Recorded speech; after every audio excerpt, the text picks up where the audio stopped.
മാണിക്ക് രാഷ്ട്രീയ കേരളത്തിന്റെ അന്ത്യാഞ്ജലി. മൃതദേഹം ഇന്ന് രാവിലെ 10 മണിക്ക് എറണാകുളത്തെ സ്വകാര്യ ആശുപത്രിയിൽ നിന്ന് പാലായിലേക്ക് കൊണ്ടുപോകും. തുടർന്ന് കോട്ടയത്തെ കേരള കോൺഗ്രസ് സംസ്ഥാന കമ്മിറ്റി ഓഫീസിലും തിരുനക്കര മൈതാനത്തും പൊതുദർശനത്തിന് വയ്ക്കും. അതിനുശേഷം ജന്മനാടായ പാലായിലേക്ക് കൊണ്ടുപോകുന്ന മൃതദേഹം പാലാ മുനിസിപ്പൽ ടൗൺ ഹാളിലും പൊതുദർശനത്തിന് വയ്ക്കും. സംസ്കാരം നാളെയാകും നടക്കുക. വിവരങ്ങളുമായി കോട്ടയത്ത് നിന്ന് പ്രശാന്ത് ചേരുകയാണ്. പ്രശാന്ത്, 10 മണിയോടുകൂടി എറണാകുളത്തെ ആശുപത്രിയിൽ നിന്നും മൃതദേഹം കോട്ടയത്തേക്ക് എത്തുമെന്നാണ് മനസ്സിലാക്കാൻ സാധിക്കുന്നത്. അവിടെയുള്ള ക്രമീകരണങ്ങൾ ഏത് തരത്തിലാണ്? എത്ര നേരമാണ് വിവിധയിടങ്ങളിൽ പൊതുദർശനത്തിന് അദ്ദേഹത്തിന്റെ മൃതദേഹം വെക്കുന്നത്? കെ എം മാണിയുടെ ഭൗതികദേഹം ഉച്ചയ്ക്ക് 12 മണിയോടുകൂടി തന്നെ പാർട്ടിയുടെ സംസ്ഥാന കമ്മിറ്റി ഓഫീസിൽ കൊണ്ടുവരും എന്ന് തന്നെയാണ് ഇപ്പോൾ ഇവിടെ ലഭ്യമായിട്ടുള്ള വിവരം. ഇതിൻ്റെ അടിസ്ഥാനത്തിൽ ഓഫീസിൽ ചില ക്രമീകരണങ്ങൾ ഇപ്പോൾ ഏർപ്പെടുത്തിക്കൊണ്ടിരിക്കുകയാണ്. അരമണിക്കൂറാണ് പാർട്ടി ഓഫീസിൽ പൊതുദർശനത്തിന് വയ്ക്കുക. കേരള രാഷ്ട്രീയത്തിലെ സസ്പെൻസ് ത്രില്ലറായിട്ടുള്ള പല തീരുമാനങ്ങൾക്കും വേദിയായിട്ടുള്ള ഒരു ഓഫീസ് കൂടിയാണിത്. കാരണം കെ എം മാണി നിർണായകമായിട്ടുള്ള പല സംഭവങ്ങളിലും അദ്ദേഹത്തിൻ്റെ വാക്കുകൾക്ക് മാധ്യമലോകം അല്ലെങ്കിൽ വാർത്താലോകമെല്ലാം തന്നെ കാതോർത്തിരുന്ന ഒരു രീതി തന്നെയായിരുന്നു ഈ ഓഫീസിന് മുന്നിലുണ്ടായിരുന്നത്. ആ ഒരു ഓഫീസിലേക്കാണ് അവസാനമായി അദ്ദേഹത്തിൻ്റെ മൃതദേഹം 12 മണിയോടെ എത്തിച്ചേരുക. 12:30-ക്ക് അതിനുശേഷം തിരുനക്കരയിലായിരിക്കും പൊതുദർശനത്തിൽ വെക്കുന്നത്. കാരണം ഇവിടുത്തെ ഈ ഓഫീസിൻ്റെ പരിമിതമായിട്ടുള്ള സൗകര്യങ്ങൾ ഉള്ളതുകൊണ്ട് തന്നെയാണ് പിന്നെ തിരുനക്കരയിലേക്കാണ് കൊണ്ടുപോകുന്നത്. തിരുനക്കരയുടെ പ്രത്യേകത 1964-ൽ കേരള കോൺഗ്രസിന് ജന്മം നൽകിയ ഒരു മൈതാനമാണ്. അങ്ങനെ കേരള കോൺഗ്രസിന് ജന്മം നൽകിയ ആ മൈതാനത്ത് അല്ലെങ്കിൽ മാണിയുടെ സ്വന്തം തട്ടകമായിട്ടുള്ള ആ കോട്ടയത്തെ ഏറെ പ്രാധാന്യമുള്ള ആ തിരുനക്കര മൈതാനത്ത് അദ്ദേഹത്തിൻ്റെ മൃതദേഹം പൊതുദർശനത്തിന് വയ്ക്കും. അവിടെ ജീവിതത്തിൻ്റെ നാനാതുറകളിലും പെട്ട എല്ലാവരും എത്തിച്ചേർന്ന് അവിടെ അന്ത്യാഞ്ജലി അർപ്പിക്കും. അതിനുശേഷം അദ്ദേഹത്തിൻ്റെ ജന്മദേശമായ മരങ്ങാട്ട് പള്ളിയിലേക്ക് 3:30 മൃതദേഹം എത്തിക്കും. അതിനുശേഷം 4:00-ക്ക് പാലാ ടൗൺ ഹാളിലായിരിക്കും ഭൗതികദേഹം പൊതുദർശനത്തിന് വയ്ക്കുക. തുടർന്ന് 6 മണിയോടുകൂടി തന്നെയാണ് വീട്ടിലേക്ക് കൊണ്ടുപോകുന്നത്. എന്തായാലും ഇവിടേക്ക് ഇപ്പോൾ പാർട്ടി സംസ്ഥാന കമ്മിറ്റി ഓഫീസ്, കോട്ടയത്തെ സംസ്ഥാന കമ്മിറ്റി ഓഫീസിലേക്ക് നിരവധി പ്രവർത്തകർ എത്തിക്കൊണ്ടിരിക്കുന്നു. അവരുടെ നേതാവിനെ ഒരു നോക്ക് കാണുവാൻ, ആദരാഞ്ജലി അർപ്പിക്കാനുള്ള ഒരു രീതിയിലേക്ക് ഇപ്പോൾ എല്ലാവരും എത്തിക്കൊണ്ടിരിക്കുകയാണ്. ഉച്ചയ്ക്ക് 12 മണിയോടുകൂടി തന്നെയാണ് ഭൗതികദേഹം ഇവിടെ എത്തിക്കുക എന്നുള്ളതാണ് ഇപ്പോൾ ഇവിടെ ലഭ്യമായിട്ടുള്ള വിവരം. നാളെയാണ് സംസ്കാര ചടങ്ങുകൾ നടക്കുന്നത്. നാളെ ഉച്ചയ്ക്ക് ശേഷമാണ് പാലാ കത്തീഡ്രലിലാണ് സംസ്കാര ചടങ്ങുകൾ നടക്കുന്നത്. അതിന് മുന്നോടിയായി മുഖ്യമന്ത്രിയും മറ്റ് മന്ത്രിമാരും അടക്കം പാലായിലെ വീട്ടിലെത്തി നാളെ അന്ത്യാഞ്ജലി അർപ്പിക്കും എന്നുള്ള വിവരവും കൂടി ലഭ്യമായിട്ടുണ്ട്. എന്തായാലും കെ എം മാണിയെ സംബന്ധിച്ച് കോട്ടയത്തെ കോട്ടയത്തെ ഏറെ സ്നേഹിച്ച, പ്രത്യേകിച്ച് പാലയെ ഒരുപാട് സ്നേഹിക്കുകയും പാലയ്ക്ക് ഒരുപാട് വികസനങ്ങൾ നൽകുകയും ചെയ്തിട്ടുള്ള ഒരു ജനനായകനെയാണ് നഷ്ടപ്പെട്ടിട്ടുള്ളത്. കേരള കോൺഗ്രസിൻ്റെ അവസാന വാക്ക് എന്ന് വേണമെങ്കിൽ പറയാം. കാരണം കേരള കോൺഗ്രസ് 64-ൽ രൂപമെടുക്കുകയും പിന്നീട് അത് പല പിളർപ്പിനെയും അഭിമുഖീകരിച്ചപ്പോൾ അതിൻ്റെ എല്ലാം തന്നെ കേന്ദ്ര ബിന്ദുവായി നിന്നുകൊണ്ട് ആ കേരള കോൺഗ്രസ് രാഷ്ട്രീയം കെ എം മാണിയെ ചുറ്റിത്തിരിയുന്ന ഒരു സാഹചര്യമായിരുന്നു അന്ന് തൊട്ട് ഇന്ന് വരെ ഉണ്ടായിരുന്നത്. അതുകൊണ്ട് തന്നെ ഏറെ പ്രാധാന്യം അറിയിക്കുന്ന ഒരു നേതാവ് കൂടിയാണ് അദ്ദേഹം. അദ്ദേഹത്തിൻ്റെ ഇടപെടലുകൾ, അദ്ദേഹത്തിൻ്റെ വാക്കുകൾ എല്ലാം തന്നെ രാഷ്ട്രീയ കേരളം ഏറെ കാതോർത്തിരുന്നിട്ടുള്ളതാണ്. അങ്ങനെ എല്ലാം തന്നെയുള്ള ആ രാഷ്ട്രീയ സസ്പെൻസ് ത്രില്ലറായിട്ട്, ഞാൻ നേരത്തെ സൂചിപ്പിച്ച സസ്പെൻസ് ത്രില്ലറായിട്ടുള്ള ഒരുപാട് തീരുമാനങ്ങൾ പിറവികൊണ്ട് ആ മണ്ണിലേക്ക് തന്നെ അദ്ദേഹം മടങ്ങുകയാണ്. അദ്ദേഹത്തെ കാണാൻ ഒട്ടനേകം പ്രവർത്തകരും രാഷ്ട്രീയ കക്ഷി ഭേദമന്യേ ഇവിടേക്ക് എത്തിച്ചേരുകയാണ്. ഇന്ന് ഉച്ചയ്ക്ക് 12 മണിയോടുകൂടി തന്നെ പാർട്ടി സംസ്ഥാന കമ്മിറ്റി ഓഫീസിലേക്ക് എറണാകുളത്ത് നിന്നും വിലാപയാത്രയ്ക്കുന്ന മൃതദേഹം ഇവിടെ അരമണിക്കൂറാണ് പാർട്ടി ഓഫീസിൽ പൊതുദർശനത്തിൽ വെക്കുന്നത്. അതിനുശേഷമാണ് തിരുനക്കരയിലേക്ക് കൊണ്ടുപോവുക. അവിടെ നിന്നും മരങ്ങാട്ട് പള്ളിയിലേക്കും പിന്നീട് പാലാ ടൗൺ ഹാളിലേക്കും അതിനുശേഷം 6 മണിയോടുകൂടി തന്നെ അദ്ദേഹത്തിൻ്റെ പാലയിലെ കരിമൊഴിക്കൽ വീട്ടിലേക്ക്, തറവാട്ടിലേക്കും എത്തിക്കും. അതിനുശേഷം നാളെയാണ് സംസ്കാര ചടങ്ങുകളെല്ലാം നടക്കുക. തീർച്ചയായും പ്രശാന്ത്, രാഷ്ട്രീയ കേരളത്തിനൊരു തീരാ നഷ്ടം തന്നെയാണ് അദ്ദേഹത്തിന്റെ വിയോഗം എന്ന് പറയുന്നത്. വിമർശകർക്ക് പോലും അക്കാര്യത്തിൽ ഒരേ സ്വരമായിരിക്കും ഉണ്ടാവുക. ഇപ്പോൾ ആശുപത്രിയിൽ, എറണാകുളത്തെ അദ്ദേഹത്തിന്റെ മൃതദേഹമുള്ള സ്വകാര്യ ആശുപത്രിയിൽ പൊതുദർശനത്തിന് വയ്ക്കുന്നില്ല. അദ്ദേഹത്തെ കാണാനുള്ള ഒരു നിയന്ത്രണം ഏർപ്പെടുത്തിയ സാഹചര്യത്തിൽ തീർച്ചയായും പാല ഒന്നടങ്കം എത്തുക അദ്ദേഹത്തിന് തിരുനക്കര മൈതാനത്തെ തന്നെയായിരിക്കും. ആ ഒരു സാഹചര്യത്തിൽ എന്തൊക്കെ ഒരുക്കങ്ങളാണ് അവിടെയുള്ളത്? അവിടെ വലിയൊരു ജനക്കൂട്ടം ഉണ്ടാകുമെന്ന കാര്യത്തിൽ സംശയമില്ല. ഏത് തരത്തിലാണ് അവിടെ ഒരുക്കങ്ങൾ ക്രമീകരിച്ചിരിക്കുന്നത്?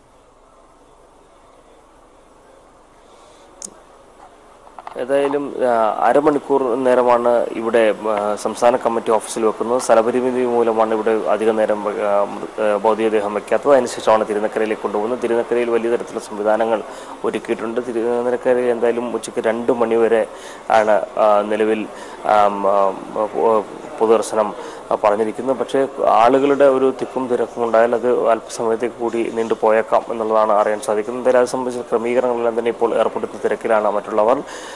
അതിനുശേഷമാണ് 3:30 മരങ്ങാട്ടുപള്ളിയിലേക്ക് കൊണ്ടുപോകുന്നത്. കാരണം തിരുനക്കരയിൽ പരമാവധി ആളുകൾക്ക് എത്തി അവിടെ അന്ത്യാഞ്ജലി അർപ്പിക്കാനുള്ള സൗകര്യം ഒരുക്കുക എന്നുള്ളതിൻ്റെ ഭാഗമായിട്ടുള്ള ക്രമീകരണങ്ങളാണ് ഒരുക്കിയിരിക്കുന്നത്. അതിനുള്ള എല്ലാവിധ സംവിധാനങ്ങളും ഇപ്പോഴും അതിൻ്റെ മറ്റ് ജോലികളെല്ലാം തന്നെ നടന്നുകൊണ്ടിരിക്കുകയാണ്.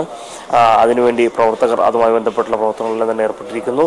3:00 കൂടിയാണ് മരങ്ങാട്ടുപള്ളിയിലേക്ക് കൊണ്ടുപോകുന്നത്. മരങ്ങാട്ടുപള്ളി അദ്ദേഹത്തിൻ്റെ ജന്മദേശമാണ്, അതുകൊണ്ടാണ് അവിടേക്ക് കൊണ്ടുപോകുന്നത്. അതിനുശേഷമാണ് പാലായിലെ ടൗൺ ഹാളിൽ ഭൗതികദേഹം പൊതുദർശനത്തിന് വെക്കുക. അതിനുശേഷം 6 മണിയോടുകൂടി തന്നെ പാലായിലെ വസതിയിലേക്ക് കൊണ്ടുപോകും. അപ്പോൾ ഇവിടെയെല്ലാം തന്നെ വലിയ തരത്തിലുള്ള ഒരു ജനത്തിരക്ക് ഉണ്ടാകാനുള്ള സാധ്യതയുണ്ട്. ആ സാധ്യത കണ്ടുകൊണ്ട് തന്നെയുള്ള ക്രമീകരണങ്ങളും മറ്റ് സംവിധാനങ്ങളുമാണ് അവിടെയെല്ലാം ഏർപ്പെടുത്തിയിരിക്കുന്നത്.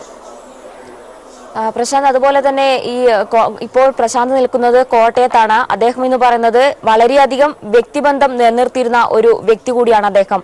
എന്നും എല്ലാവരോടും നല്ല രീതിയിൽ സംസാരിച്ച് മിതത്വത്തോടെ സംസാരിച്ച് എല്ലാ മാധ്യമപ്രവർത്തകരോടടക്കം നല്ലൊരു വ്യക്തിബന്ധം സൂക്ഷിച്ച വ്യക്തി കൂടിയാണ് പ്രശാന്ത്. ഒരു കോട്ടയംകാരൻ എന്ന നിലയിൽ പ്രശാന്ത് എങ്ങനെയാണ് അദ്ദേഹവുമായുള്ള ഒരു ബന്ധം ഓർത്തെടുക്കുന്നത്?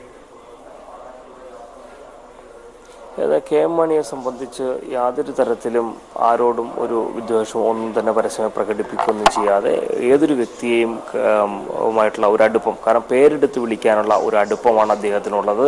ആരെ കണ്ടാലും പേരെടുത്ത് വിളിക്കുകയും അവരോട് കുശലാന്വേഷണം നടത്തുകയും ചെയ്യുന്ന വലിയൊരു അടുപ്പം, പ്രത്യേകിച്ച് മാധ്യമപ്രവർത്തകരടക്കം വളരെയധികം സ്നേഹത്തോടെയും സൗഹാർദ്ദത്തോടെയും കൂടിയാണ് അദ്ദേഹം പെരുമാറിയത്. പലപ്പോഴും പല വിഷയങ്ങളിൽ, കാരണം വർക്കോഴ അടക്കമുള്ള വിവാദപരമായ വിഷയങ്ങൾ പോലും വന്നപ്പോൾ ഇവിടുത്തെ പ്രത്യേകിച്ച് കോട്ടയത്തെ മാധ്യമ സമൂഹത്തോട് ഏറ്റവും ഒപ്പം ഇഴുകിച്ചേർന്നുകൊണ്ടും അവരോട് വളരെ തന്മയത്തോടുകൂടി സംസാരിക്കുന്ന ഒരു ശൈലി തന്നെയായിരുന്നു അദ്ദേഹത്തിന്. യാതൊരു കാരണവശാലും അത്തരം മാധ്യമപ്രവർത്തകരോട് പൊട്ടിത്തെറിക്കുന്ന ഒരു ശൈലിയോ മറ്റോ ഒന്നും അദ്ദേഹത്തിന് ഉണ്ടായിരുന്നില്ല. അങ്ങനെ മാധ്യമ സമൂഹം, പ്രത്യേകിച്ച് കോട്ടയത്തെ മാധ്യമ സമൂഹത്തിനടക്കം വളരെയധികം ഒരു ബന്ധം, ആത്മബന്ധം അദ്ദേഹം സൂക്ഷിച്ചിരുന്നു. അവരുടെ പ്രശ്നങ്ങൾ പറയുമ്പോൾ ആ പ്രശ്നങ്ങളെല്ലാം തന്നെ ഇടപെടാൻ കൃത്യമായിട്ടുള്ള രീതിയിലുള്ള ഒരു മനസ്സ് അദ്ദേഹത്തിനുണ്ടായിരുന്നു. ആ ഒരു രീതിയിൽ തന്നെയായിരുന്നു കോട്ടയത്തെ ഒരു മാധ്യമ പ്രവർത്തകരോട് അദ്ദേഹം സൗഹൃദം കാത്തുസൂക്ഷിച്ചിരുന്നത്. മാത്രമല്ല കേരള കോൺഗ്രസിന്റെ നിർണായകമായിട്ടുള്ള പല തീരുമാനങ്ങൾ, ആ തീരുമാനങ്ങളുടെ സമയത്തെല്ലാം തന്നെ വളരെ ആകാംക്ഷയോടുകൂടി മാധ്യമ പ്രവർത്തകർ അദ്ദേഹത്തിൻ്റെ അടുക്കൽ എത്തി അദ്ദേഹത്തോട് വാർത്തകൾക്കും മറ്റുമായുള്ള ചോദ്യങ്ങൾ ചോദിക്കുമ്പോൾ ആ ചോദ്യങ്ങളിൽ എത്ര തന്നെ രീതിയിലുള്ള ശരങ്ങളുണ്ടായാലും അതിനെയെല്ലാം തന്നെ വളരെ കൃത്യമായ രീതിയിൽ നേരിടുകയും വളരെ അക്ഷോഭ്യനാകാതെ അദ്ദേഹം അതിനോട് പ്രതികരിക്കുകയും ചെയ്യുന്ന ഒരു കാഴ്ചയായിരുന്നു എപ്പോഴും കാണാനുണ്ടായിരുന്നത്. ഇവിടുത്തെ കോട്ടയത്തെ എല്ലാ മാധ്യമപ്രവർത്തകരെ സംബന്ധിച്ചും ആ മാധ്യമപ്രവർത്തകരോടെല്ലാം തന്നെ വളരെയധികം സൗഹൃദം അദ്ദേഹം സൂക്ഷിച്ചിരുന്നു.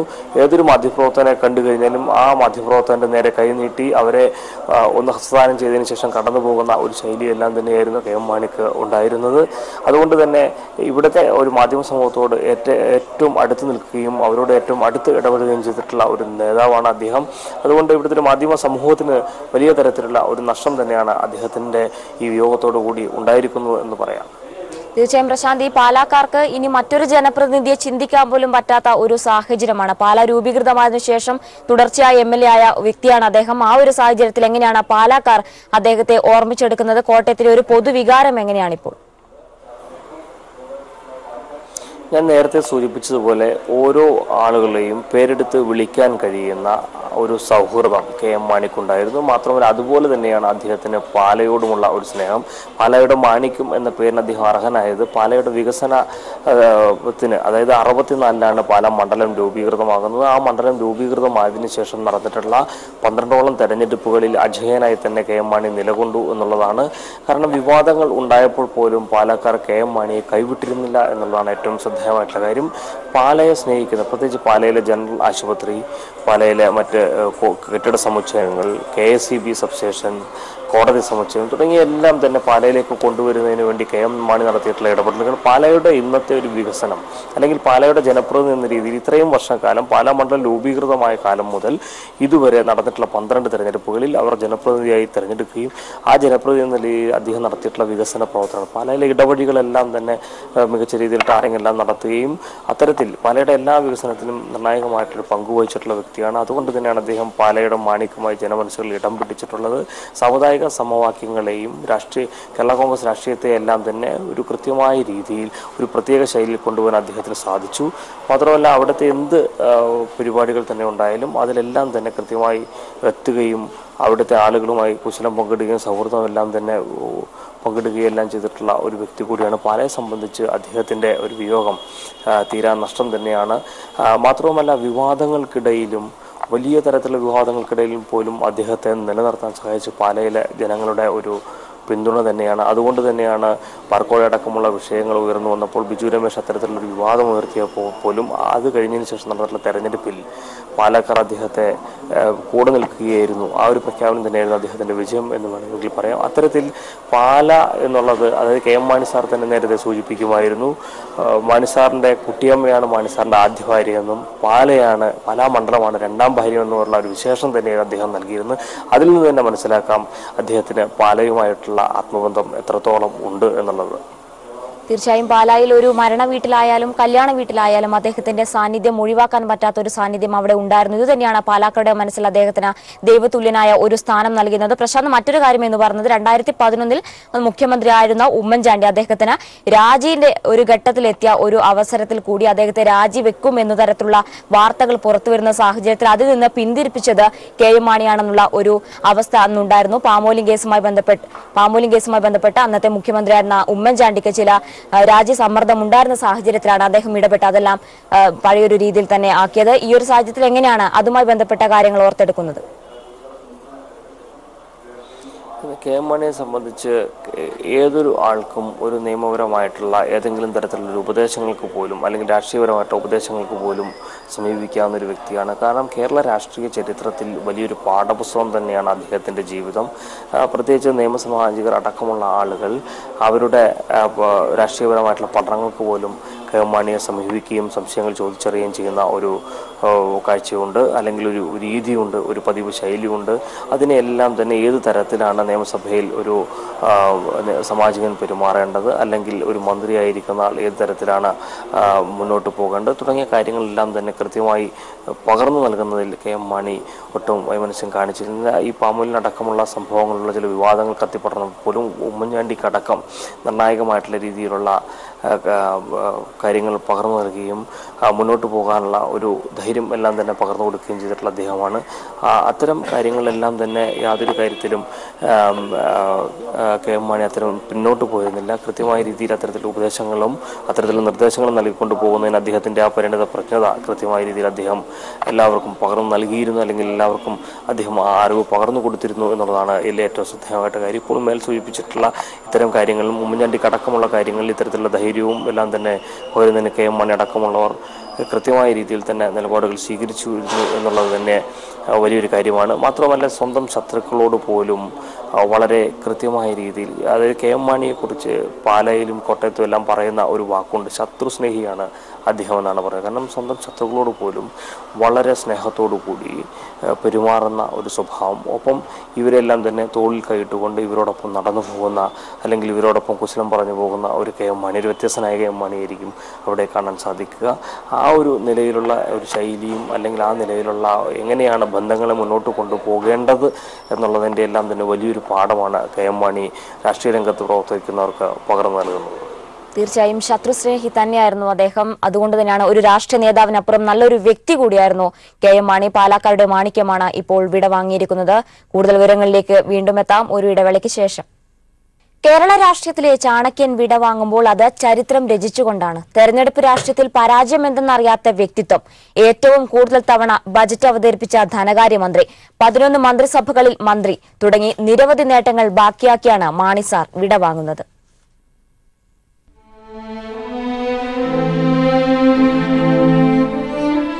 കോട്ടയം ജില്ലയിലെ മീനച്ചിൽ താലൂക്കിലെ മരങ്ങാട്ടുപള്ളിയിൽ കർഷക ദമ്പതികളായിരുന്ന തൊമ്മൻ മാണിയുടെയും ഏലിയാമ്മയുടെയും മകനായി 1933 ജനനം. Tiruchirappalli Saint Joseph college, Madras law college എന്നിവിടങ്ങളിൽ നിന്നും പഠനം പൂർത്തിയാക്കി. ഹൈക്കോടതി ജഡ്ജി പി ഗോവിന്ദമേനോന്റെ കീഴിൽ 1955 മുതൽ കോഴിക്കോട് അഭിഭാഷകനായി ഔദ്യോഗിക ജീവിതത്തിന് തുടക്കം കുറിച്ചു. പിന്നീട് രാഷ്ട്രീയത്തിൽ സജീവമായി. കോൺഗ്രസ് പ്രവർത്തകനായിട്ടായിരുന്നു രാഷ്ട്രീയ ജീവിതത്തിന് തുടക്കം കുറിച്ചത്. 1960-64 കോട്ടയം ജില്ലാ DCC പ്രസിഡന്റായി. 1959 KPCC അംഗം.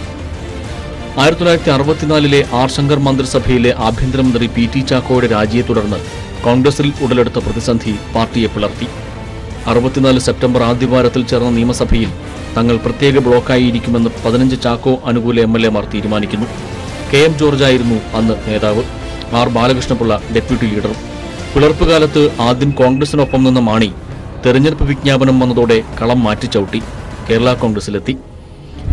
1965 മാർച്ച് 4-നായിരുന്നു കോൺഗ്രസിലെ പിളർപ്പിന് ശേഷമുള്ള പൊതുതെരഞ്ഞെടുപ്പ്. കേരള കോൺഗ്രസ് 25 സീറ്റിൽ വിജയിച്ച് കരുത്ത് തെളിയിച്ചു. കോൺഗ്രസിന് വിജയിപ്പിക്കാനായത് 36 പേരെ മാത്രം. എന്നാൽ ചതുഷ്കോണ മത്സരത്തിൽ ആർക്കും ഭൂരിപക്ഷം ലഭിച്ചില്ല. ഇതോടെ സഭ പിരിച്ചുവിടേണ്ടി വന്നു. ഇടതുപക്ഷ സ്വതന്ത്രനായ VT തോമസിനെയാണ് അന്ന് KM മാണി പരാജയപ്പെടുത്തിയത്. 9585 വോട്ടായിരുന്നു അന്ന് ഭൂരിപക്ഷം. 1975 ഡിസംബർ 26-ന് ആദ്യമായി മന്ത്രിസഭയിൽ അംഗമായി KM മാണി. കേരളത്തിൽ ഏറ്റവും കൂടുതൽ മന്ത്രിസഭകളിൽ അംഗമായിരുന്നതിന്റെ റെക്കോർഡും KM മാണിക്ക് മാത്രം. അച്യുതമേനോന്റെ ഒരു മന്ത്രിസഭയിലും കരുണാകരന്റെ 4 മന്ത്രിസഭകളിലും ആന്റണിയുടെ 3 മന്ത്രിസഭകളിലും PKV മന്ത്രിസഭയിലും നായനാരുടെ ഒരു മന്ത്രിസഭയിലും ഉമ്മൻചാണ്ടി മന്ത്രിസഭയിലും അംഗമായിരുന്നു KM മാണി. ഏറ്റവും കൂടുതൽ തവണ ഒരേ നിയോജക മണ്ഡലത്തെ പ്രതിനിധീകരിച്ച് തെരഞ്ഞെടുക്കപ്പെട്ടതിന്റെ റെക്കോർഡും KM മാണിയുടെ പേരിലാണ്. 1964 രൂപീകൃതമായ പാലാ നിയമസഭാ മണ്ഡലത്തിൽ 65 മുതൽ 13 തവണ അവിടെ ജയിച്ച മാണി ഒരിക്കലും തെരഞ്ഞെടുപ്പ് പരാജയം അറിഞ്ഞിട്ടില്ല. ഇതിനിടയിൽ പാർട്ടിയിൽ പല പിളർപ്പുകളും കൂടിച്ചേരലുകളും രാഷ്ട്രീയ കേരളം ദർശിച്ചു. 2014 ഉമ്മൻചാണ്ടി സർക്കാരിന്റെ കാലത്ത് പൂട്ടിയ 418 ബാറുകൾ തുറക്കുന്നതിനായി ബാറുടമകളുടെ സംഘടനയിൽ നിന്ന് 1 കോടി രൂപ കൈക്കൂലി വാങ്ങിയെന്ന ആരോപണത്തിൽ മാണിക്ക് രാജിവെക്കേണ്ടി വന്നു. സീസറിന്റെ ഭാര്യ സംശയങ്ങൾക്ക് അതീതിയായിരിക്കണമെന്ന കോടതി പരാമർശമാണ് രാജിക്ക് ആക്കം കൂട്ടിയത്. 2015 നവംബർ 10-നായിരുന്നു രാജി. പതിറ്റാണ്ടുകൾ നീണ്ട KM മാണിയുടെ രാഷ്ട്രീയ ജീവിതത്തിലെ കറുത്ത ഏടായിരുന്നു അത്. KM മാണി എന്ന കേരള രാഷ്ട്രീയത്തിലെ അതികായൻ തന്റേതായ അടയാളപ്പെടുത്തലുകൾ ചരിത്രത്തിന്റെ ഭാഗമാക്കിയാണ് വിട പറയുന്നത്. News bureau, Thiruvananthapuram. KM മാണിയുടെ മൃതദേഹം ഇപ്പോൾ എറണാകുളത്തെ സ്വകാര്യ ആശുപത്രിയിലാണുള്ളത്. രാവിലെ 10 മണിയോടുകൂടി ആശുപത്രിയിൽ നിന്ന് പാലായിലേക്ക് അദ്ദേഹത്തിന്റെ മൃതദേഹം കൊണ്ടുപോകാൻ പറ്റുമെന്നാണ് ഇപ്പോൾ ലഭിക്കുന്ന വിവരം. അവിടെ നിന്ന് സാലി മുഹമ്മദ് ചേരുകയാണ്. സാലി, 10 മണിയോടുകൂടി തന്നെ അദ്ദേഹത്തിന്റെ മൃതദേഹം കോട്ടയത്തേക്ക് മാറ്റുമെന്നാണ് ഇപ്പോൾ അറിയാൻ കഴിയുന്നത്. നേരത്തെ നിശ്ചയിച്ചിരിക്കുന്നതിൽ നിന്ന് ചെറിയൊരു മാറ്റം പരിപാടികളിൽ വന്നിട്ടുണ്ട്. അതായത് നേരത്തെ നിശ്ചയിച്ചിരുന്നത് നേരെ ഇവിടെ നിന്ന് ഇപ്പോൾ മോർച്ചറിയിലാണ് മൃതദേഹം സൂക്ഷിച്ചിരിക്കുന്നത്. ആ മൃതദേഹം നേരെ 9:30 മോർച്ചറിയിൽ നിന്നെടുത്ത് പ്രത്യേകം സജ്ജീകരിച്ചിരിക്കുന്ന വാഹനത്തിൽ കോട്ടയത്തേക്ക് പുറപ്പെടുക എന്നുള്ളതായിരുന്നു വിലാപയാത്രയായി. പക്ഷേ അക്കാര്യത്തിൽ ഒരു ചെറിയ മാറ്റം വന്നു. 9 മണിക്ക് തന്നെ മോർച്ചറിയിൽ നിന്ന് മൃതദേഹം പുറത്തെടുത്ത ശേഷം ഒരു അരമണിക്കൂറോളം നേരം ഇവിടെ ആശുപത്രി ലോബിയിൽ പൊതുദർശനത്തിന് വെക്കാം എന്നൊരു തീരുമാനത്തിലേക്ക് എത്തിയിട്ടുണ്ട്. കാരണം ഇന്നലെ നമ്മൾ കണ്ടതാണ്, വലിയ ജനക്കൂട്ടം ഇവിടെ ആശുപത്രിയിൽ KM മാണിയെ ഒരു നോക്ക് കാണുന്നതിനായി എത്തിയിരുന്നു. സമാനമായ സാഹചര്യം തന്നെയാണ് എന്നുള്ളത്. ഒട്ടേറെ പേർ ഇവിടെ ആശുപത്രിയിലും പരിസരത്തുമായി തടിച്ചുകൂടി നിൽക്കുകയാണ്. എറണാകുളം ജില്ലയിലും സമീപ പ്രദേശങ്ങളിലുമുള്ള കേരള കോൺഗ്രസ് UDF പ്രവർത്തകർ, സാധാരണക്കാരായ നാട്ടുകാർ ഒക്കെയും ഇവിടെ എത്തിയിട്ടുണ്ട്. അതുകൊണ്ട് തന്നെ അവർക്ക് ഒരിക്കൽ കൂടി ഒന്ന് KM മാണിയെ കാണണം എന്ന ആഗ്രഹം പ്രകടിപ്പിച്ച പശ്ചാത്തലത്തിലാണ് ഇപ്പോൾ ഇത്തരത്തിൽ പരിപാടിയിൽ ക്രമീകരണങ്ങളിൽ ഒരു ചെറിയ മാറ്റം. അതായത് 9 മണിക്ക് മൃതദേഹം മോർച്ചറിയിൽ നിന്നെടുത്ത ശേഷം 9:30 വരെ ഇവിടെ പൊതുദർശനത്തിന് വയ്ക്കുക, 9:00 ഇവിടെ നിന്ന് വിലാപയാത്രയെ പുറപ്പെടുക. അതിനുള്ള വാഹനങ്ങളുടെ ക്രമീകരണങ്ങളെല്ലാം ചെയ്തിട്ടുണ്ട്. മൃതദേഹം കൊണ്ടുപോകുന്നതിനുള്ള തുറന്ന വാഹനം സജ്ജീകരിച്ചിട്ടുണ്ട്. 9:00 ഇവിടുന്ന് പുറപ്പെട്ടാൽ തൃപ്പൂണിത്തുറ, പൂത്തോട്ട, കടുത്തുരുത്തി, ഏറ്റുമാനൂർ, കോട്ടയം എന്നിങ്ങനെ കോട്ടയത്തെത്താനാണ് തീരുമാനം. ഏതാണ്ട് 12 മണിയെങ്കിലും ആവും എത്തുമ്പോൾ എന്നാണ് മനസ്സിലാക്കുന്നത്. നമുക്കറിയാം, KM മാണിയുമായി വളരെ അടുത്ത ബന്ധമുള്ള ഒരു പ്രദേശം കൂടിയാണിത്. അതിലൂടെ കടന്നു പോകുമ്പോൾ, വിലാപയാത്ര കടന്നു പോകുമ്പോൾ റോഡിനിരുവശവും ഒട്ടേറെ പേർ അദ്ദേഹത്തിന് അവസാനമായി ഒരു നോക്ക് കാണാനും അന്ത്യാഞ്ജലി അർപ്പിക്കാനും ഒക്കെ കാത്തു നിൽക്കുന്നുണ്ടാവും എന്ന കാര്യത്തിൽ തർക്കമില്ല. അതുകൊണ്ട് തന്നെ വളരെ വേഗത കുറച്ച് മാത്രമേ വാഹനത്തിന് സഞ്ചരിക്കാൻ കഴിയൂ എന്നുള്ള കാര്യം ഉറപ്പാണ്. അപ്പോൾ 12 മണിയെങ്കിലും ആകും കോട്ടയത്തെത്തുമ്പോൾ. 12-ന് കോട്ടയത്ത് എത്തിച്ച് അവിടെ കോട്ടയം തിരുനക്കരയിലുള്ള പാർട്ടി ഓഫീസിൽ പൊതുദർശനത്തിന് വെക്കാനാണ് തീരുമാനം. കാരണം KM മാണി ദീർഘകാലം പ്രവർത്തിച്ച അദ്ദേഹത്തിൻ്റെ കർമ്മമണ്ഡലമായ ഒരു സ്ഥലമാണ് പാർട്ടിയുടെ സംസ്ഥാന കമ്മിറ്റി ഓഫീസ്. അവിടെ ഒരു അരമണിക്കൂറോളം 12 മുതൽ 12:30 വരെ അവിടെ പൊതുദർശനത്തിന് വെക്കുക എന്നുള്ളതാണ് തീരുമാനിച്ചിരിക്കുന്നത്. 12:30 മുതൽ 2 മണി വരെ തിരുനക്കര മൈതാനിയിലായിരിക്കും പൊതുദർശനം. അതിനുശേഷമായിരിക്കും പാലായിലേക്ക് കൊണ്ടുപോകുക. പാലായിക്ക് കൊണ്ടുപോകുന്ന വഴിയിൽ അദ്ദേഹത്തിൻ്റെ ജന്മദേശമായ മരങ്ങാട്ടുപള്ളിയിൽ അല്പസമയം പൊതുദർശനം അനുവദിച്ചിട്ടുണ്ട്. അത്തരത്തിലാണ് ക്രമീകരണം. ഏതാണ്ട് 6 മണിയോടുകൂടി പൊതുദർശനങ്ങളെല്ലാം പൂർത്തിയാക്കി പാലായിൽ അദ്ദേഹത്തിൻ്റെ വീട്ടിലെത്തിക്കും എന്നും വ്യക്തമാക്കിയിട്ടുണ്ട്. ഞാൻ തുടക്കത്തിൽ സൂചിപ്പിച്ചതുപോലെ ഇവിടെ പൊതുദർശനം നേരത്തെ തീരുമാനിച്ചിരുന്നില്ല. പക്ഷേ ഇപ്പോൾ ഇവിടെ ഒരു അരമണിക്കൂർ ഇവിടെ എത്തിയിരിക്കുന്ന പ്രവർത്തകർക്കും നാട്ടുകാർക്കും ഒക്കെ കാണുന്നതിന് വേണ്ടി ഉള്ള ക്രമീകരണം എന്ന നിലയ്ക്ക് ഒരു അരമണിക്കൂർ വെക്കുന്നതിന് തീരുമാനിച്ചിട്ടുണ്ട്. അതിനുള്ള സജ്ജീകരണങ്ങൾ ഇവിടെ ഒരുങ്ങി വരികയാണ്. സാലി, അദ്ദേഹത്തെ ആശുപത്രിയിൽ കാണാൻ നിരവധി പ്രവർത്തകർ എത്തും എന്നുള്ള കാര്യത്തിൽ യാതൊരു സംശയമില്ല. ഈ ഒരു സാഹചര്യത്തിൽ അവിടെ ഇപ്പോൾ എങ്ങനെയാണ് അവിടെ കോൺഗ്രസ് പ്രവർത്തകരുടെ ഒരു തള്ളിക്കാറ്റും ഏതെങ്കിലും രീതിയിലുള്ള ആൾക്കൂട്ടം അവിടെ ഉണ്ടോ? ഇപ്പോഴത്തെ ആശുപത്രി പരിസരത്തുള്ള അവസ്ഥ എങ്ങനെയാണ്? ആശുപത്രിയിലേക്ക് വലിയ തോതിൽ ആളുകൾ എത്തിത്തുടങ്ങിയിട്ടുണ്ട്. കാരണം ഇന്നലെ രാത്രി തന്നെ നമ്മൾ കണ്ടതാണ്, വലിയ ജനക്കൂട്ടം ഇവിടെ ആശുപത്രിയിൽ കെ.എം. മാണിയെ അവസാനമായി ഒരു നോക്ക് കാണുന്നതിനായി എത്തിയിരുന്നു. സമാനമായ സാഹചര്യം തന്നെയാണ് ഇപ്പോഴുമുള്ളത്. ആശുപത്രി പരിസരത്തേക്ക് കോൺഗ്രസ്സുകാരും UDF പ്രവർത്തകരും കേരള കോൺഗ്രസ്സുകാരും മാത്രമല്ല, അദ്ദേഹത്തെ വ്യക്തിപരമായി അറിയുന്നവരുമായ ഒട്ടേറെ പേരുള്ള പ്രദേശമാണ് എറണാകുളം എന്ന് പറയുന്നത്. കൊച്ചി നഗരത്തും ചുറ്റുവട്ടത്തും മറ്റുമുള്ള ആളുകൾ അവസാനമായി ഇവിടെ വന്ന് അദ്ദേഹത്തെ ഒന്ന് കാണാൻ ആഗ്രഹിക്കുന്നുണ്ട്. അതുകൊണ്ട് തന്നെ അത്തരം ആളുകൾ ഇവിടെ തിങ്ങിക്കൂടിയിട്ടുണ്ട്. വലിയ തോതിൽ സുരക്ഷാ സന്നാഹം ഒരുക്കിയിട്ടുണ്ട്. ഒപ്പം തന്നെ വിലാപയാത്ര കടന്നു പോകുന്നതിനുള്ള, വിലാപയാത്ര അനുഗമിക്കുന്നതിനുള്ള വാഹനങ്ങൾ ക്രമീകരിച്ചിട്ടുണ്ട്. മൃതദേഹം കൊണ്ടുപോകുന്നതിനുള്ള പ്രത്യേക വാഹനങ്ങൾ സജ്ജീകരിച്ചിട്ടുണ്ട്. എല്ലാ ഒരുക്കങ്ങളും ഇവിടെ പൂർത്തിയായിട്ടുണ്ട്. വലിയ തോതിൽ പോലീസിനെ വിന്യസിച്ചിട്ടുണ്ട്. സുരക്ഷയും അടക്കമുള്ള ഗതാഗത ക്രമീകരണങ്ങൾ അടക്കമുള്ള കാര്യങ്ങൾക്ക് വേണ്ടി പോലീസിനെയും വിന്യസിച്ചിട്ടുണ്ട്. സ്വാഭാവികമായും നമ്മൾ കരുതുന്നത് പോലെ തന്നെ വലിയ ആൾക്കൂട്ടം ഇവിടെ കെ.എം. മാണി അവസാനമായി ഒരു നോക്ക് കാണുന്നതിന് വേണ്ടി എത്തുമെന്ന കാര്യത്തിൽ തർക്കമില്ല. ഇന്നലെയും സമാന സാഹചര്യം നമ്മൾ തന്നെ കണ്ടതാണ്. അതുകൊണ്ട് തന്നെ എല്ലാ ഒരുക്കങ്ങളും പൂർത്തിയായിരിക്കുന്നു. ഏതാണ്ട് 9:30 ഇവിടെ നിന്ന് വിലാപയാത്ര പ്രത്യേക വാഹനത്തിൽ കോട്ടയത്തേക്ക് പുറപ്പെടുമെന്നാണ് അറിയിച്ചിരിക്കുന്നത്. വിലാപയാത്ര കടന്നു പോകുന്ന വഴികൾ പ്രധാനമായും കെ.എം. മാണിയുമായി വ്യക്തിപരമായ ബന്ധവും വലിയ ആത്മബന്ധവുമുള്ള പ്രദേശവും നാട്ടുകാരുമൊക്കെയുള്ള സ്ഥലങ്ങളാണ്. അതുകൊണ്ട് തന്നെ അദ്ദേഹത്തെ അവസാനമായി ഒരു നോക്ക് കാണുന്നതിനായി റോഡിനിരുവശവും വലിയ തോതിൽ ആൾക്കൂട്ടം എത്തും എന്ന കാര്യത്തിലും തർക്കമില്ല. അത്തരം കാര്യങ്ങളൊക്കെ മുൻകൂട്ടി കണ്ടുള്ള ഒരുക്കങ്ങളാണ് ജില്ലാ ഭരണകൂടവും കേരള കോൺഗ്രസും മാണി വിഭാഗം നേതാക്കളും ഒക്കെ ചേർന്ന് ചെയ്തിരിക്കുന്നത്. അത്തരം ക്രമീകരണങ്ങളെല്ലാം പൂർത്തിയായിട്ടുണ്ട്. ഇപ്പോൾ മോർച്ചറിയിലാണ് മൃതദേഹം. കെ.എം. മാണിയുടെ മക്കളും പേരക്കുട്ടികളും അടക്കമുള്ള ബന്ധുക്കൾ ആശുപത്രിയിലേക്ക് എത്തിയിട്ടുണ്ട്. അല്പസമയത്തിനകം ഏതാണ്ട് 9 മണിയോടുകൂടി ഇപ്പോൾ മോർച്ചറിയെ സൂക്ഷിച്ചിരിക്കുന്ന മൃതദേഹം പുറത്തെടുത്ത് അരമണിക്കൂർ ഇവിടെ ആശുപത്രി ലോബിയിൽ പൊതുദർശനത്തിനുള്ള സജ്ജീകരണം ചെയ്യാനാണ് തീരുമാനിച്ചിരിക്കുന്നത്. സാലി, ഇപ്പോൾ ഏതൊക്കെ കോൺഗ്രസ് നേതാക്കളാണ്? ഏതെങ്കിലും കോൺഗ്രസ് നേതാക്കൾ ഇപ്പോൾ അവിടെ ഉണ്ടോ? അതോടൊപ്പം കുടുംബത്തിനോടൊപ്പം ആരെങ്കിലും ഉണ്ടോ? ആരൊക്കെയാണ് അദ്ദേഹത്തിന്റെ കുടുംബാംഗങ്ങളായിട്ട് ഇപ്പോൾ ആശുപത്രിയിലുള്ളത്? കോൺഗ്രസിന്റെ പ്രമുഖ നേതാക്കൾ നമുക്ക് എടുത്തു പറയാവുന്ന UDF നേതാക്കൾ ആരും തന്നെ എത്തിയിട്ടില്ല. സാധാരണ പ്രവർത്തകരും കെ.എം. മാണിയുമായി വ്യക്തിപരമായ ബന്ധമുള്ള കേരള കോൺഗ്രസിന്റെ ജില്ലയിലെ നേതാക്കളും ഒക്കെ തന്നെ മാത്രമേ എത്തിയിട്ടുള്ളൂ. അല്പസമയത്തിനകം പ്രധാന നേതാക്കൾ ഒക്കെ ഇവിടെ എത്തുമെന്നാണ് കരുതുന്നത്. സ്വാഭാവികമായും നമുക്കറിയാം, ഏറ്റവും കൂടുതൽ സമയം പൊതുദർശനം അനുവദിച്ചിരിക്കുന്നത് കോട്ടയത്ത് പാർട്ടി ഓഫീസിലും തിരുനക്കര മൈതാനിയിലുമൊക്കെയാണ്. പ്രധാനമായും മുഖ്യമന്ത്രി അടക്കമുള്ള പ്രധാന നേതാക്കളും മന്ത്രിമാരടക്കമുള്ളവരും UDFന്റെ പ്രമുഖ നേതാക്കളുമൊക്കെ കോട്ടയത്താവും അദ്ദേഹത്തെ അവസാനമായി കാണുന്നതിനും അന്ത്യാഞ്ജലി അർപ്പിക്കുന്നതിനുമായി എത്തുക എന്ന് അറിയിച്ചിട്ടുണ്ട്. അതുകൊണ്ട് തന്നെ പ്രമുഖരായ നേതാക്കൾ ആരും തന്നെ ആശുപത്രിയിലേക്ക് എത്താനുള്ള സാധ്യതയുമില്ല. മാത്രം മുൻകൂട്ടി നിശ്ചയിച്ചിരുന്നത് ഇവിടെ ഒരു പൊതുദർശനം അനുവദിക്കുന്നില്ല എന്നൊരു തരത്തിലായിരുന്നു. പക്ഷേ ആളുകളുടെ തള്ളിക്കയറ്റവും വലിയ തോതിൽ പ്രവർത്തകർ എത്തിത്തുടങ്ങിയതോടുകൂടി അരമണിക്കൂർ പൊതുദർശനത്തിന് ഉള്ളൊരു സാധ്യത തേടുകയും അതിനുള്ള ക്രമീകരണങ്ങൾ ആശുപത്രി അധികൃതർ ആശുപത്രി ലോബിയിൽ ചെയ്യുകയുമാണ്. അതിനുള്ള ക്രമീകരണങ്ങൾ പുരോഗമിക്കുന്നു. പ്രമുഖരായ നേതാക്കളെക്കാൾ ഉപരിയായി നമുക്ക് പറയാൻ കഴിയുക, ഇവിടെ എത്തിയിരിക്കുന്ന സാധാരണക്കാരായ കേരള കോൺഗ്രസ് പ്രവർത്തകരും UDF പ്രവർത്തകരും കെ.എം. മാണിയുമായി അടുത്ത ബന്ധമുള്ള, പ്രത്യേകിച്ച് രാഷ്ട്രീയ പക്ഷപാതിത്വമൊന്നുമില്ലാത്തവരും അല്ലെങ്കിൽ എതിർ രാഷ്ട്രീയ ചേരിയിലുള്ളവരുമായ കെ.എം. മാണിയെ വ്യക്തിപരമായ അടുപ്പം ഉള്ള അടുത്തറിയുന്ന ഈ പ്രദേശവാസികൾ തന്നെയാണ്. പ്രധാനമായും നേതാക്കൾ എന്ന് പറയാൻ സംസ്ഥാന തലത്തിലുള്ള നേതാക്കൾ ആരും എത്തിയിട്ടില്ല. കെ.എം. മാണിയുടെ ബന്ധുക്കൾ ഇവിടെ എത്തിയിട്ടുണ്ട്. കെ.എം. മാണിയുടെ മകൻ ജോസ് കെ മാണിയും ഒരു മകളും രാവിലെ തന്നെ ആശുപത്രിയിൽ എത്തിയിരുന്നു. കെ.എം. മാണിയുടെ 3 പെൺമക്കൾ ഇവിടെ കൊച്ചിയിൽ തന്നെയാണ് താമസം. തീർച്ചയായും അടുത്ത മണിക്കൂറുകളിൽ തിരിച്ചെത്താൻ ഇനി സ്വർണം വെള്ളി നിരക്കുകൾ.